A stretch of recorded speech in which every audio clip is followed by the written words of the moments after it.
మళ్ళీ ఒక నిమిషంలో ఈ మొత్తం ఈ లైఫ్ స్టైల్ వాళ్ళు కుందరు బాగోళ్ళు మైదాన్ వాళ్ళు ప్రజావానికి మొదటి రోజు నుంచి వస్తాను ఎందుకు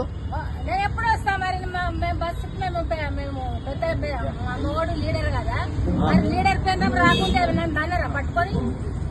అంతేనా మరి మరి ఏం చేస్తాను ఏం నడుస్తుంది ఏం చేస్తుంది మరి ఏం చేస్తాను మంచిగా చేస్తా అంటారు చేస్తుండు నాతో చేస్తుండా అని మంచిగా చేస్తుండా నన్ను అడుగుతున్నావా అంటే లీడర్ భార్య దేశాలు చేసినట్టు ఆయన చేస్తున్నాడా చేస్తలే ఏం చేస్తుండు దొంగతనం గించ వండు కాదు ఆడదానిలా గించ వండు కాదు నాలాగా రమ్మాను వచ్చి ముందట నిలబడమాను రోజు వస్తున్నాడు కదా సీఎం రోజు వస్తున్నాడు నడచ్చే ఎవరు